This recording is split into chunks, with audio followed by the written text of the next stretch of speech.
Hi, my name is Crystal Bowling. In this presentation, you will learn about the deculturalization, schooling, globalization, and inequality of Native Americans. This is covered in Spring's text, Deculturalization and the Struggle for Equality, in Chapter 2. When Europeans first encountered Native Americans, it was obvious that the two cultures were very different. I imagine through the eyes of the Europeans, these natives were completely uncivilized, yet intriguing due to the difference in the appearances between them. The Naturalization Act, which was passed in 1790, denied Native Americans the right to U.S. citizenship. Native Americans were viewed as domestic foreigners. I believe at the time this act treated the natives unfairly. After all, they were inhabitants of the land before the Europeans. By 1900, many people had changed their opinions of Native Americans. By this time, many natives had become deculturalized as they adapted to the new culture that had been forced upon them. The civilized tribes were the Cherokee, Choctaw, Chickasaw, Creek, and Seminole nations. These nations were called civilized because they had practiced and accepted many European cultures and characteristics. This included, but wasn't limited to, education, constitutions, slaveholding, and Christianity. One of the 5 civilized tribes, the Cherokee, incorporated several elements of European culture into their lifestyle. One important element was created by Sequoyah, who was the child of a Native American woman and a white man. Sequoyah was responsible for creating the first Cherokee alphabet. This invention allowed many members of the Cherokee tribe to become literate. This written language consisted of 86 characters and was meant to provide a way to preserve the history and religion of the Native Americans. Most missionaries viewed learning English as a way to take away the Native American culture. For this reason, the creation of the Cherokee written language was viewed negatively. Deculturalization is the removal or abandonment of one's own culture, which is replaced with another. When I first thought about deculturalization, I imagined someone having his or her culture taken away unwillingly. However, after researching, I now see that it is also possible to accept another culture and replace your own by choice. The Native Americans chose to accept certain parts of the European culture. However, in a fight to keep Native American culture alive, some aspects of European culture were only accepted when they were forced upon the natives. The biggest event in American history to deculturalize Native Americans began May 28, 1830. This is when Andrew Jackson enforced the Indian Removal Act. This act passed with a vote of 102 to 97 and was meant as a way for Indians to retain their land ownership and continue to uphold their tribal government by moving westward. Jackson didn't look down upon Native Americans. In fact, he had adopted 2 Indian orphans. Jackson believed that the removal of Indians should be voluntary. However, if Native Americans wished to remain within the states, they would have to obey the laws of the white man's land. The Indians that chose to stay and follow the white man's laws were harassed by officials while the government ignored the cruelty. The Cherokee tribes refused to leave their home. The Cherokee were not violent people and chose to take the matter to the Supreme Court.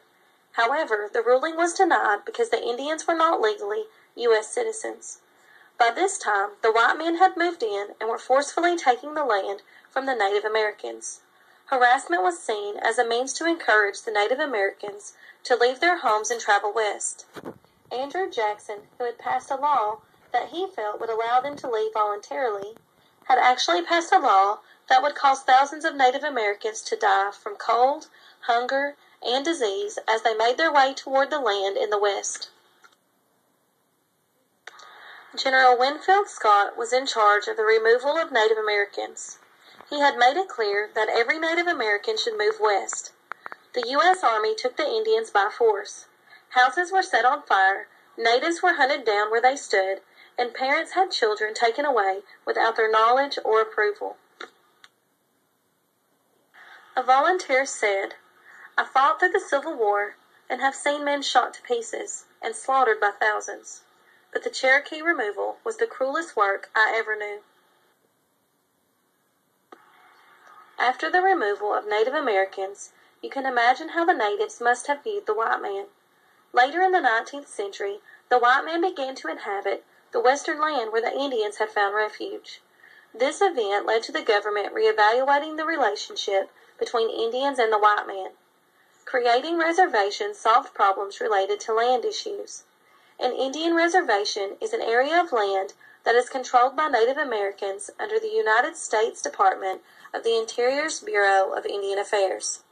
The government limited the number of reservations that each tribe could have. Today, the Indians that live on the reservations are the poorest group in the United States. After the Indians had settled into their reservations, they began organizing their government and education system. It seems that at a time when reservations were created, the ultimate goal of most U.S. citizens were to deculturalize the Native Americans.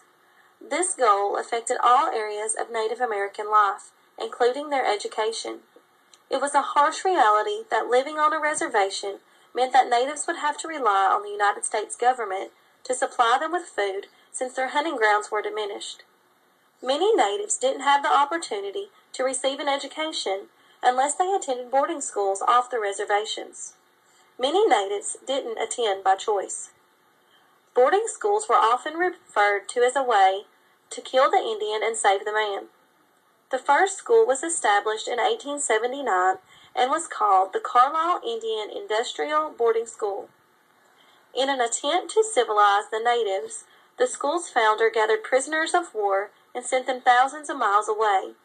Here, Native Americans were subjected to physical and psychological abuse. Natives were forced to accept customs that were not welcomed by their tribes. Boarding school attendees were forced to look, speak, and act like a white man.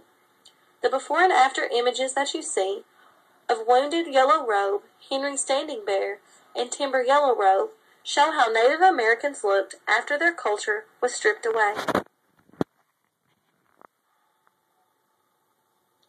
Today, the culture of Native Americans are viewed as an important part of American history. Their beliefs and oral storytelling traditions are frequently passed on through Native American celebrations. One event that is locally available in my area is Cherokee Days that is held at Red Clay Historic State Park. There are many state parks that have loan kits available to check out that contain artifacts from early Native American life. As a teacher, I am always looking for ways to incorporate Native American culture into my classroom. The easiest way to do this is by adding literature that reflects the Native American cultures. You can view and listen to the retelling of Knots on a Counting Rope on YouTube and SchoolTube.